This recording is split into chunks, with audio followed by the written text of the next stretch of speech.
Hello student, स्वागत है आपका जागृति क्लासेस लर्निंग ऐप पर। तो प्यारे बच्चों, हम पढ़ रहे थे एसी या प्रत्यावर्ती धारा। एसी वो ठंडी गर्मी में ठंडी देने वाली वो एसी नहीं। यहाँ एसी का मतलब है ऑल्टरनेटिंग करंट, अर्थात प्रत्यावर्ती धारा जो घरों में आती है। तो पिछली कक्षा में प्यारे बच्चों हमने क्या देखा था कि ये जो एसी धारा है इसके बारे में कुछ पॉइंट्स देखे थे। क्या पॉइंट देखे थे प्यारे बच्चों, ध्यान से सुनिएगा कि ये जो एसी धारा है ये क्या है, खतरनाक है। डीसी से क्या है, खतरनाक है। दूसरा अपन ने पॉइंट देखा था त्वचिक प्रभाव। तो मैंने आपको बताया था कि इसकी जो धारा है वो एसी धारा जो है वो तार में जो है उसके बाहरी पृष्ठ में बहती है, पूरे अनुप्रस्थ काट क्षेत्रफल में न बहकर। तो अपन इसलिए क्या करते हैं, इस तरह से गूंथ के बहुत सारी तारें, मान के इतना मोटा तार अपने को चाहिए तो अपन क्या करते हैं, इतना मोटा सीधा तार नहीं देके बहुत सारे जो तार है दिख रहा है आपको चित्र में, गूंथ कर लेते हैं बहुत सारे तार, ताकि इन सभी पतली पतली तारों की त्वचा में धारा बहेगी और बहुत सारी तारें हैं उनकी त्वचा में धारा बहेगी तो अपने को बहुत ज़्यादा धारा मिलेगी। तो ये हो गया। अब अपन क्या पढ़ेंगे प्यारे बच्चों, देखिए ये है अपने को मेन जो पढ़ना है, आरएलसी सर्किट पढ़ना है। आरएलसी श्रेणी आरएलसी सर्किट, ठीक है, श्रेणी आरएलसी परिपथ। तो नेक्स्ट अपने को पढ़ना है श्रेणी आरएलसी परिपथ। तो श्रेणी आरएलसी परिपथ पढ़ने के लिए अपने को पहले अलग से आर, एल और सी पढ़ना पड़ेगा। तो प्यारे बच्चों देखिए आरएलसी, तो देखिए इस तरह का प्रतिरोध होता है, आपको पता होना चाहिए एक्चुअल में क्या है। तो ये है आर प्रतिरोध, इसमें पट्टियां होती है। ये है एल जो है प्रेरकत्व, तो ये है प्रतिरोध। ये है प्रेरकत्व जो अपन पिछली कक्षा में पिछले चैप्टर में पढ़ चुके हैं। इस तरह से कॉइल होती है। और ये है सी कैपेसिटर, संधारित्र। तो ये तीन तरह की युक्तियां हैं। अभी ये चित्र में श्रेणी क्रम में दर्शाई गई है, लेकिन ये तीनों को पहले अलग अलग पढ़ना है, तीनों की अलग अलग प्रॉपर्टी पढ़नी है। संधार प्रतिरोध का मात्रक क्या होता है, ओम, मात्रक है इसका ओम। इसका मात्रक प्रेरकत्व का क्या है, हेनरी। और इसका मात्रक क्या है, फैरड। क्या मात्रक है, फैरड। ये अपन देख चुके हैं, मात्रक देख चुके हैं। अब अपन आगे देखते हैं, इन तीनों को अलग से पढ़ना है। इन तीनों पे अपने को अलग से एसी वोल्टता अप्लाई करनी है, तीनों को अलग अलग पढ़ना है। और फिर तीनों को जब अलग अलग पढ़ लेंगे, तीनों की अलग अलग प्रॉपर्टीज जब अपन देख लेंगे, तो इसको अपने को एक साथ कंबाइन करके पढ़ना है। क्या पढ़ना है, एक साथ कंबाइन करके पढ़ना है। तो प्यारे बच्चों देखिए शुरू करते हैं। पहला पोर्शन इसका केवल प्रतिरोध आर पर एसी वोल्टता, केवल प्रतिरोध पर एसी वोल्टता। प्यारे बच्चों देखिए ध्यान से, केवल प्रतिरोध पर एसी वोल्टता, ठीक है। तो अब अपने को क्या करना है, प्रतिरोध लेना है, उस पर एसी वोल्टता अपने को चेक करनी है। तो इससे पहले कुछ चीज़ें अपने को देखनी होगी। तो अपन इससे पहले कुछ चीज़ें देखते हैं क्या है। चलो साथ के साथ मैं बताता जाऊंगा आपको। सबसे पहले ये प्रतिरोध लिया और ये हमने लिया एसी का चिन्ह, प्रतिरोध और एसी का चिन्ह ले लिया, इसको यहाँ से जोड़ लिया। ये एसी वोल्टता, इसका ईएमएफ है ई, और ई बराबर कितना है, ई नॉट साइन ओमेगा टी। ये है प्रतिरोध आर, क्लियर। तो इस प्रतिरोध आर पर जब एसी वोल्टता अप्लाई करेंगे तो क्या होगा, यहाँ पे अपना मेन मकसद है ई और आई में कलांतर ज्ञात करना। ये ई के समीकरण है, इसी तरह धारा आई भी बहेगी, तो ई और आई में कलांतर ज्ञात करना अपना मेन क्या है, ई व आई में कलांतर ज्ञात करना। ये अपना उद्देश्य है, कलांतर ज्ञात करना। तीनों टॉपिक जो पढ़ेंगे आर, एल व सी, तीनों में टारगेट रहेगा ई व आर में अपने को ज्ञात करना है प्यारे बच्चों, कलांतर। अब कलांतर कैसे ज्ञात करते हैं, दो समीकरणों के बीच में, दो तरंगों की समीकरणों के बीच में। तो कलांतर ज्ञात करने की कुछ शर्तें हैं, वो भी अपन देख लेते हैं। मैं यहाँ लिख देता हूँ, कलांतर ज्ञात करने की शर्तें। ध्यान से देखिएगा, बिल्कुल अलग सा टॉपिक है। पहला कि समीकरण, दोनों समीकरणों के चिन्ह समान हो। तो ऐसे लिख देता हूं, समीकरणों के कि चिन्ह पॉजिटिव या नेगेटिव समान हो, पहली चीज। क्लियर? ठीक है। दूसरा, ध्यान से देखिएगा, दूसरा जो पॉइंट है वो क्या है? फलन समान हो, फलन समान हो, दोनों फलन समान हो, अर्थात या तो दोनों साइन हो या दोनों क्या हो, कॉस में हो। क्लियर? तीसरा, ओमेगा टी का चिन्ह भी समान हो, चिन्ह समान हो मतलब पॉजिटिव नेगेटिव। तो ये जब तीनों शर्तें फॉलो हो जाएगी तब अपन क्या करेंगे, दोनों के बीच के जो साइन के पीछे का फलन है उसका अंतर ज्ञात करेंगे। देखिए कैसे होता है, वो तो जब करेंगे तब पता चलेगा। तो ये बहुत काम की चीज़ है प्यारे बच्चों। यहाँ से न्यूमेरिकल आते हैं, 11th क्लास का वैसे टॉपिक है लेकिन बहुत इंपॉर्टेंट है, ये ध्यान रखिए।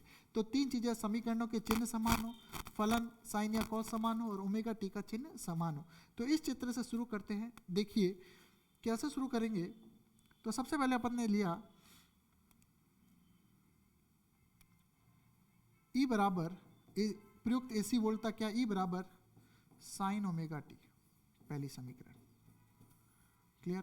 फिर अपन ने क्या किया, इसमें लगाएंगे केवीएल। तो किरचॉफ वोल्टेज लॉ से, ध्यान से देखिएगा मैं क्या बता रहा हूं, जैसे मैं बता रहा हूं वैसे ध्यान रखना है। ई बराबर क्या है, सीधा धारा यहां से आई यहां पे जाएगी तो ई बराबर आई आर हो जाएगा। तो अपन सीधा लिखेंगे केवीएल से क्या हो जाएगा, ई बराबर आई आर। इससे पहले अगर एक स्टेप लिखना चाहते हो तो उल्टा करके लिखिएगा ई माइनस आई आर बराबर 0। क्लियर? पर मेन समीकरण ये ध्यान रखना, ई बराबर आई आर, दोनों पॉजिटिव है। देखिए इधर और उधर। समीकरण 1 तथा 2 से, ध्यान से देखिएगा, 1 व 2 से अब अपने को धारा निकालने, ध्यान रखना ई की समीकरण तो है ही, तो कैसे निकालेंगे, ई नॉट, ई का मान रख देंगे साइन ओमेगा टी बराबर आई आर। और आई कितना हो जाएगा प्यारे बच्चों, ध्यान से देखिएगा, ई बटा आर साइन ओमेगा टी। है कि नहीं आसान? अब यहाँ पे देखिए कि जब इसका मान अधिकतम 1 होगा तो ये धारा कितनी हो जाएगी, अधिकतम। तो मैं यहाँ पे कह सकता हूँ आई बराबर, इसको क्या मान लो, अधिकतम धारा आई नॉट साइन ओमेगा टी। जहां आप लिख सकते हो, जहां आई नॉट बराबर कितना है, ई नॉट बट्टा आर शिखर मान है, धारा का कौन सा मान है, धारा का शिखर मान है। क्लियर है यहाँ तक? तो ये समीकरण 2 हो गई, ये हो गई 3, ये हो गई 4 और ये हो गई समीकरण नंबर 5। अब इन दोनों की तुलना करेंगे। किस किस की तुलना करेंगे, ध्यान से देखिएगा। एक तो इसकी, मतलब इन दोनों का कलांतर ज्ञात करेंगे, एक इसका और एक ये जो समीकरण तैयार होकर आई है इसका। तो समीकरण 1 व 5 से, समीकरण ध्यान से देखिएगा 1 व 5 से ई व आई में कलांतर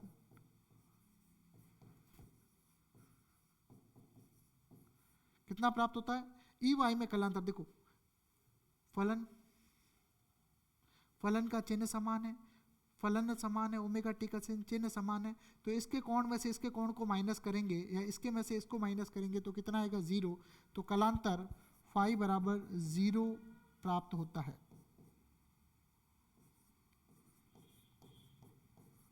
तो कलांतर कितना प्राप्त हुआ भाई, दोनों में कलांतर 0 प्राप्त हुआ। आपको स्पष्ट दिख रहा है। अर्थात अब आगे और लिखना चाहें, ध्यान से देखिए, अर्थात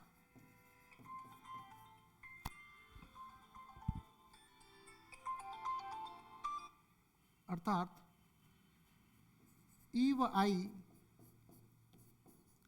समान कला में है, ई व आई समान कला में है। समान कला में चलेंगे तो ध्यान से देखिए क्या कर रहे हैं अपन यहाँ पे,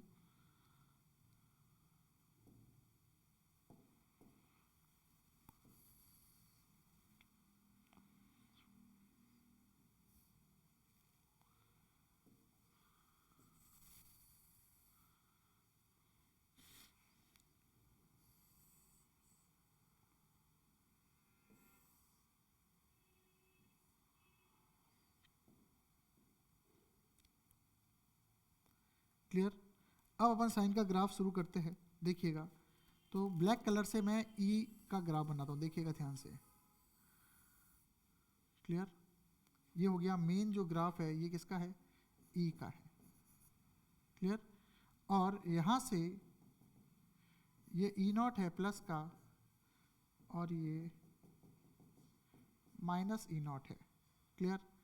और यहाँ से ई नॉट और ये माइनस ई नॉट हो गया, तो ये ग्राफ इस तरह से चलेगा। ई का हमेशा ग्राफ ऐसे ही बनेगा, और इसको जब अपन इधर लाएंगे तो यहाँ से ये बयान भी क्या होगा, ई का। किसका होगा, ई का होगा। तो यहाँ तक बच्चों ध्यान से देखिए।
तो पुनः देखिए इसको, शायद इतनी देर आवाज़ नहीं आ रही थी, इसको वापस देखिए। तो अपन ने देखा दोनों समान कला में है। तो समान कला का मतलब क्या है, ब्लैक वाला जो है वो ईएमएफ है, तो ब्लैक वाला ईएमएफ के लिए बना दिया, और यहाँ से मैंने क्या लिया, ईएमएफ के लिए ई बना दिया। ये जो आयाम है अधिकतम, उसके बराबर एक लाइन ऐसे खींचती एरो बना दिया। ये जो बना रहा हूँ ये है फेजर आरेख। वापस सुनिए, तो ये इस तरह से चल रहा है और ब्लैक वाला हमेशा ऐसे ही चलेगा और इसका ईएमएफ की लाइन भी ऐसे बनेगी। मेन है धारा, धारा समान कलम है, इसका मतलब रेड कलर से मैंने धारा बनाई है। इससे कम आयाम की बनाई है, ज़्यादा आयाम की भी बना सकते हैं लेकिन अपन कम की बनाएंगे, कम आयाम के साथ देखा। तो जैसे ये जीरो है तो दोनों जीरो है, दोनों अधिकतम है तो अधिकतम है, दोनों जीरो है तो जीरो है, दोनों विपरीत दिशा में अधिकतम है तो अधिकतम है। इस तरह से ये प्रोसीजर चलता रहेगा। इसका पुनः आयाम देखा आई नॉट और इधर देखा माइनस आई नॉट, तो अधिकतम वाले आई नॉट को लेके और मैंने इसके ऊपर रेड कलर से ऐसे बना दिया, तो ये जो है रेड कलर का आयाम हो गया। क्लियर, समय दे दिया, यहाँ पे टाइम दे दिया किसी टाइम टी पर, तो ये ओमेगा टी कोण हो गया। और इसके ऊपर अगर ऐसे सर्कल बना दे तो सर्कल बना भी सकते हैं और नहीं भी बना सकते हैं, तो इसको जो है क्या कहते हैं, फेजर आरेख कहते हैं। ये आपके लिए एक नई चीज़ है, फेजर आरेख। तो अब प्यारे बच्चों मेरी बात को ध्यान से सुनिएगा, तो दोनों में कलांतर आ गया क्या, जीरो, ये ध्यान रखना, ठीक है। अब इसी पॉइंट पे अगर औसत शक्ति की बात करें तो अगर इसी में औसत शक्ति का पार्ट लें, ध्यान से देखना, औसत शक्ति अलग से लिख लेना इसको, औसत शक्ति का पार्ट लें इसी में, प्रतिरोध के कारण औसत शक्ति, तो अपन क्या कहेंगे, हम जानते हैं चूंकि P बराबर क्या होता है, VI या EI, तो मान रखने पर जब मान रखेंगे तो P बराबर कितना हो जाएगा, E not sine omega T, और ये हो जाएगा I not sine omega T. तो P कितना हो जाएगा, E not I not sine square omega T. अब क्या करेंगे, औसत लेने पर, क्या लेने पर, औसत लेने पर, जब औसत लेंगे तो क्या होगा, ध्यान से देखिएगा, छोटा सा डेरिवेशन है, P का औसत लिया तो इस पूरे का औसत लिया, E not I not sine square omega T. Clear, और ध्यान से देखिए P का औसत लिया तो E नॉट और I नॉट तो बाहर आ गए, sine square omega T. Sine square omega T का एक चक्र के लिए औसत आपको पता है कितना होता है, 1/2 होता है, ये अपन पहले कर चुके हैं, तो वो पूरा का पूरा डेरिवेशन आपको यहाँ पे करना है, नहीं तो आप बता सकते हो, डेरिवेशन करो तो ठीक है, थोड़ा सा ऊपर कर लेते हैं इसको, चूंकि हम जानते हैं साइन स्क्वायर ओमेगा टी का एक चक्र के लिए मान कितना होता है, 1/2 होता है। ये आपको पूरा एक्सप्लेन करना चाहो तो कर सकते हो। तो P का औसत कितना हुआ, E not I not into 1/2, इसको अपन लिख सकते हैं E नॉट बट्टा √2 और I नॉट बट्टा √2, दोनों को √2 दे दिया, और आपको पता है E नॉट और I नॉट बट्टा √2 है, तो ये RMS मान हो गया ER और IR। तो इस तरह से P औसत, प्रतिरोध के लिए औसत शक्ति कितनी आई, ER और IR। ये डेरिवेशन हो गया अपना छोटा सा डेरिवेशन, इसी के साथ कंप्लीट। तो प्यारे बच्चों ये अपन ने पढ़ लिया किसके लिए, E पर, किस पर, E पर, ये R पर AC वोल्ट था, उसका डेरिवेशन कर लिया। अब अगले पार्ट में देखते हैं, अगले पार्ट में अपन देखते हैं केवल प्रेरकत्व पर AC वोल्ट था। ध्यान से सुनिएगा, तो पहले से ही मैंने आपको क्लियर कर दिया कि यहाँ पे 3 केसेस है, इधर ध्यान से देखिएगा, 3 केसेस है। E पर, E तो हमेशा यही चलेगा, E not sine omega T, लेकिन जब भी I आएगा तो I या तो आएगा I not sine omega T, लिख देता हूँ फिर करेंगे, प्लस माइनस 90 डिग्री। क्लियर, ये आपको ध्यान रखना है, कितना आएगा, प्लस माइनस 90 डिग्री या 0 डिग्री, ठीक है, क्लियर।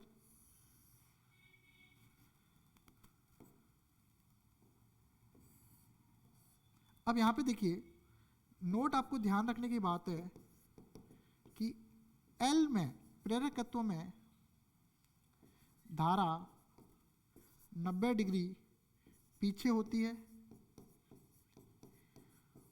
और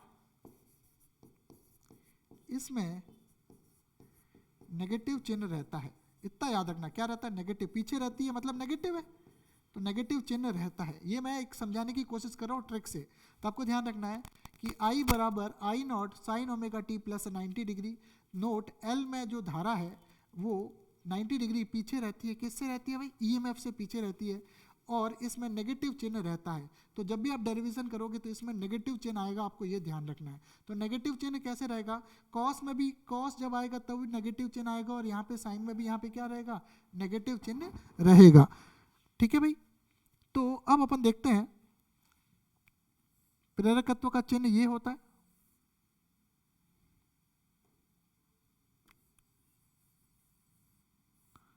और यहाँ पे AC का चिन्ह अपन ने ऐसे दे दिया और अब इन दोनों को मिला लिया। क्लियर? तो ये हो जाएगा E बराबर E not sine omega T. लेकिन जैसे जैसे धारा इधर से आएगी, ये प्रेरकत्व है, ये प्रेरकत्व क्या करता है, धारा में परिवर्तन का विरोध करता है और उस विरोध में जो कार्य करना पड़ता है वो स्थितिज ऊर्जा के रूप में संचित होता है, ये आपको पता है। तो यहाँ से अपन शुरू करेंगे, E बराबर E not sine omega T. ये समीकरण सब में जो पहले आती है वही पहला फर्स्ट समीकरण। केवीएल से, केवीएल जैसे मैं बता रहा हूँ वैसे करना। E बराबर आपको पता है L डी आई बटा डी टी होता है, सूत्र याद होना चाहिए पिछले चैप्टर का। L डी आई बटा डी टी, प्लस माइनस का ध्यान नहीं रखना है। E बराबर पॉजिटिव, E बराबर जैसे IR था वैसे E बराबर पॉजिटिव। यहाँ पे अगर लिखना चाहें तो अपन लिख सकते हैं तीनों कंडीशन में। पहले में आएगा E बराबर IR, याद रखना। दूसरे में आएगा, ट्रिक से याद रखना ताकि कन्फ्यूजन नहीं हो, E L डी आई बटा डी टी। और तीसरे में आएगा E बराबर Q बटा C। कोई माइनस चिन्ह नहीं है, तीनों को ऐसे लेना है। कैपेसिटर वाले में Q बटा C हो जाएगा। तो L डी आई बटा सेकेंड। आप इसको लिखना चाहो तो इसको आप ऐसे एक स्टेप पीछे करके भी लिख सकते हो, बाद में लिखना, ताकि उससे कोई मतलब है नहीं वैसे। अब क्या करेंगे, समीकरण 1 व 2 से क्या करेंगे, E not sine omega t equals to L d i upon d t. अब आपको पता है सारा इधर उधर क्या करेंगे, पक्षांतरण करेंगे। तो क्या हो जाएगा, ध्यान से देखिएगा, E not sine omega T, इधर देखो क्या है, एक तो dt है जो उधर चला जाएगा और L बट्टे में आ जाएगा, तो L आ जाएगा बट्टे में और इधर चला जाएगा dt बराबर ये आ जाएगा कितना, di। तो ये समीकरण 3 के बाद ये हो गई 4। क्लियर? पुनः इसको अरेंज करके लिखें तो पुनः क्या लिखेंगे, di बराबर E नॉट बट्टा L sign omega T dt। क्या करने पर, समाकलन करने पर, क्या करने पर, समाकलन करने पर। तो दोनों पक्षों का समाकलन करेंगे तो प्यारे बच्चों क्या आएगा, डी आई बराबर ई नॉट बट्टा L sine omega T D T. Clear? दोनों तरफ कर दिया अपन ने समाकलन। तो डी आई का समाकलन हो गया आई, ई नॉट बट्टा एल तो नियत है, साइन ओमेगा टी का समाकलन कितना होता है, साइन ओमेगा टी का समाकलन होगा, आपको पता है माइनस चिन्ह आना है, तो माइनस का cos omega t divided by omega plus c. Clear? ये आ जाएगा। और प्लस में क्या लिख देते हैं, पूरा करने के बाद प्लस में अलग से सी लिख देते हैं। यहां सी बराबर 0 होगा क्योंकि परिवर्ती प्रेरकत्व केवल परिवर्ती धारा के लिए होता है, केवल परिवर्ती धारा के लिए होता है, नियत धारा के लिए नहीं, नियत धारा के लिए नहीं। इसलिए आई अगर इसको 0 करेंगे t बराबर 0 पर, तो आई बराबर सी नियत हो जाएगा, जो कि जरूरी, जो कि संभव नहीं है। तो ये आपने नोट लगा के यहाँ पे कर दिया। अब यहाँ पे देखिए तो सी 0 कर देंगे, अतः आई बराबर कितना होगा, ई नॉट बट्टा ओमेगा एल माइनस का कॉस ओमेगा टी, और वो पीछे वाला सी कितना हो जाएगा, 0। तो अब नामकरण समीकरण 4 है, तो समीकरण 4 के बाद 5, 6, 7 और ये कर दी बेटा 8 समीकरण कर दी। आई बराबर ई नॉट बट्टा ओमेगा एल माइनस का कॉस ओमेगा टी, माइनस का मैंने कहा था माइनस आएगा तो माइनस यहाँ पे आ रहा है, माइनस का कॉस ओमेगा टी यहाँ तक आ गया। बस इसको शॉर्ट में इसको खत्म करने की कोशिश करेंगे। ध्यान से देखिएगा, माइनस का कॉस ओमेगा टी आ गया। तो अब देखिए पुनः यहाँ पे आई बराबर आई नॉट माइनस का कॉस ओमेगा टी, ठीक है, या कॉस ओमेगा टी को क्या लिख सकते हैं, या मैं बता दूं, आई बराबर आई नॉट साइन बताया था मैंने आपको 90 plus omega T plus 90, omega T minus 90। बताऊंगा क्यों आया माइनस है, इसलिए यहाँ माइनस 90 की जगह मैंने लिखा पाई बाय 2। क्लियर? ये होगी समीकरण 9, ये होगी समीकरण 10। यहाँ ई नॉट बट्टा ओमेगा एल, ई नॉट बट्टा ओमेगा एल, ये लिख सकते हैं सीधा, कोई दिक्कत नहीं है। यहाँ ई नॉट बट्टा ओमेगा एल बराबर आई नॉट धारा का शिखर मान है,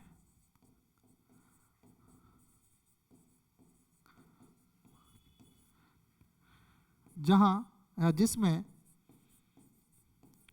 ओमेगा एल की विमा प्रतिरोध के समान है। किसके समान है? प्रतिरोध के समान है। प्यारे बच्चों ध्यान से सुनिएगा क्या कर रहे हैं, समान है।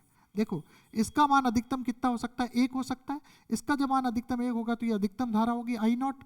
तो ये जो ई नॉट बट्टा ओमेगा एल है इसको अपन ने क्या लिखा? आई नॉट। और धारा क्या होती है? प्रतिरोध। क्या होती है? विभव बट्टा प्रतिरोध, विभव बट्टा प्रतिरोध।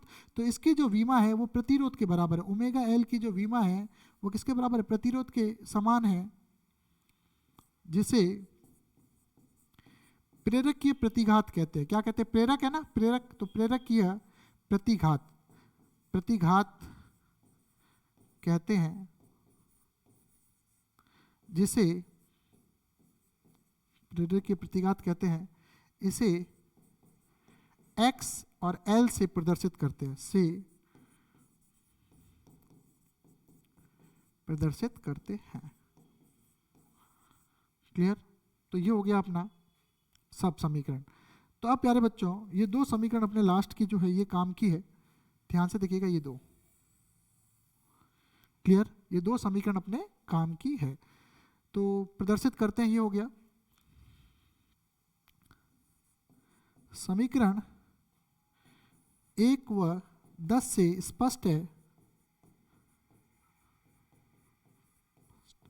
कि ई व आई में कलांतर 90 डिग्री है, अर्थात ई आई से, या अर्थात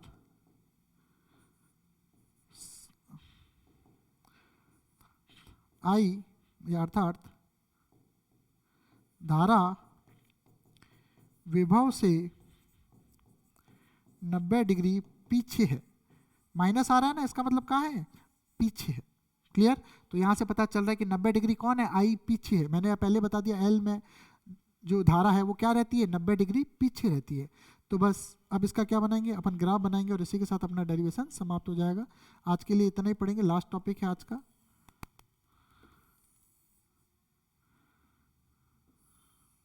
क्लियर?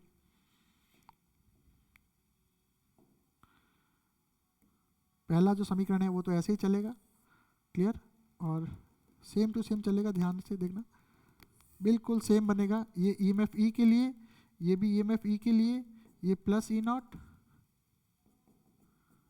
ये हो गया माइनस ई नॉट। ये ग्राफ ऐसे चलेगा। अब प्यारे बच्चों ध्यान से देखिए रेड से। अब इसमें क्या है? धारा के लिए जो ग्राफ बना रहे हैं तो देखिए ये दोनों ही धारा सेम ही चीज है दोनों। क्लियर? तो दोनों जब सेम चीज है तो क्या करेंगे? मैं ग्राफ इसका नहीं बना के इसका बनाऊंगा। तो आपको मैंने पिछली क्लास में बताया था कि माइनस कॉस ओमेगा टी का ग्राफ क्या होता है? जो कॉस ओमेगा टी का होता है उसका उल्टा। तो कॉस ओमेगा टी का आपको पता है यहाँ से शुरू होता है, तो माइनस कॉस ओमेगा टी का यहाँ से शुरू होगा और फिर वो यहाँ से गुजरेगा। तो ध्यान से देखिएगा,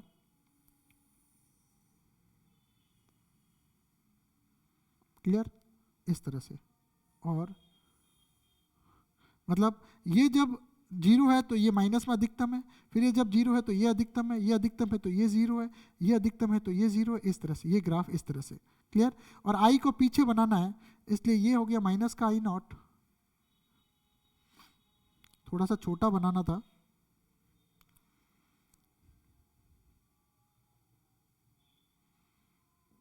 थोड़ा सा छोटा बनाते हैं। क्लियर? ठीक है? तो यहाँ से इसको यहाँ से टच करेंगे। देखो ध्यान से, ये कॉस का होता तो ऊपर से चलता है, माइनस कॉस है तो नीचे से चला है। बस इसकी वैल्यू ये है, ये फर्क होता है, ये और ये फर्क होता है। ध्यान से देखिएगा, ये आपको समझ में आ जाएगा। 0 है तो ये अधिकतम है, ये अधिकतम है तो ये 0 है। क्लियर? ये आ जाएगा और इसको मैं इससे मिला लूँगा। दोनों के बीच में 90 डिग्री का कोण बनना चाहिए। भाई बन रहा है। ये समीकरण किसकी है? आई की है, आई का है। और ये एंगल, इतना जो एंगल है ये ओमेगा टी है। ये फिर से कौन सा है, इसको क्या बोलेंगे प्यारे बच्चों, फेजर आरेख। क्या बोलेंगे, फेजर आरेख।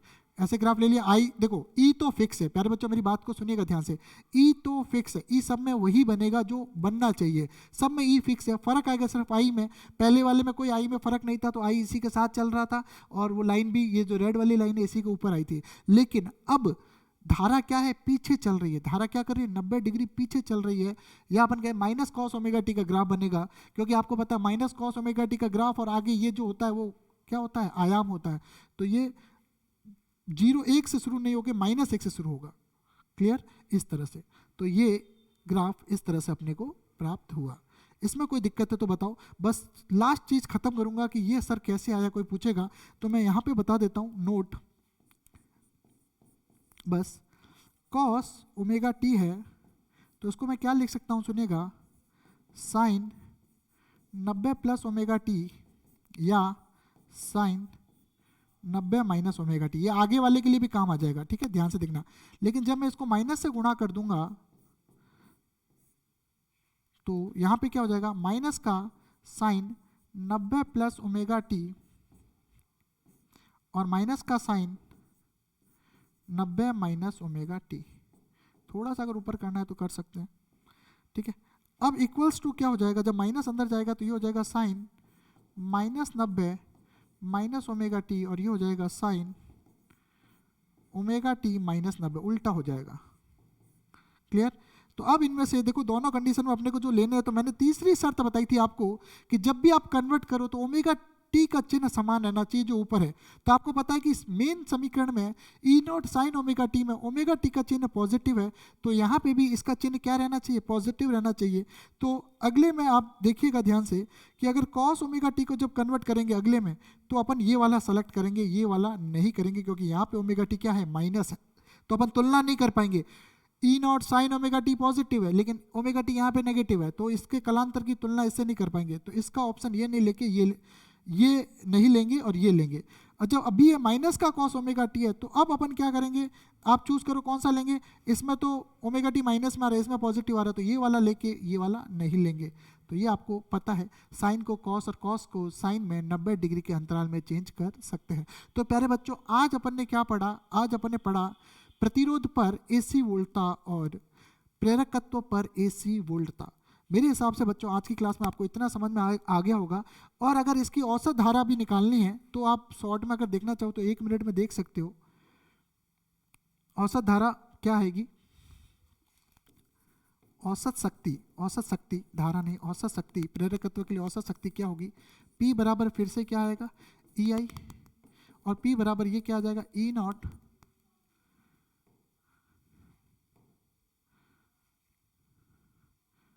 E not sine omega T और I नॉट माइनस का कॉस ओमेगा टी। क्लियर। जब इसको ये आ जाएगा और फिर मैं क्या करूँगा, इसको अरेंज करने के लिए 2 से ऊपर नीचे गुणा भाग करूँगा, तो आप देख रहे हो 2 साइन और कॉस ये चीज़ें आपको मिल गई।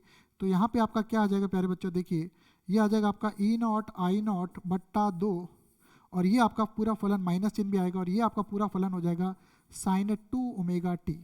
आपको फॉर्मूला पता है। अब औसत के लिए क्या करेंगे, ध्यान से सुनेगा, P का जब औसत करेंगे तो माइनस का E नॉट I नॉट बट्टा 2 तो बाहर रह जाएगा, नियत है, और साइन 2 ओमेगा टी पीछे रह जाएगा। और आपको पता है कि साइन 2 ओमेगा टी जो होता है प्यारे बच्चों, साइन 2 ओमेगा टी का जो औसत होता है वो 0 होता है। ये एनसीईआरटी में वैसे मेथड, तो ये फाइनली क्या हो जाएगा 0। इसका एक चक्र के लिए औसत 0 होता है, ये अपने को पता होना चाहिए, क्योंकि साइन 2 ओमेगा टी का एक चक्र के लिए औसत कितना होता है, 0 होता है। इससे यह स्पष्ट होता है, सुनेगा, इससे यह स्पष्ट होता है कि प्रेरकत्व जो है शक्ति व्यय नहीं करता है। प्रतिरोध शक्ति व्यय करता है लेकिन प्रेरकत्व में शक्ति व्यय 0 है, क्योंकि यह शक्ति का व्यय नहीं करके शक्ति को ऊर्जा के रूप में स्टोर करता है, चुंबकीय क्षेत्र के रूप में स्टोर करता है ऊर्जा को, इसलिए। ठीक है भाई, तो ये छोटा सा एक टॉपिक है, कंपटीशन में कभी कभी आता है, इसलिए बता दिया। तो बच्चों आज की क्लास हम यही समाप्त करेंगे। अगर आपको वीडियो अच्छा लगा हो तो लाइक करें, शेयर करें और इसको ज़्यादा से ज़्यादा लोगों तक वीडियो को पहुंचाएं। धन्यवाद।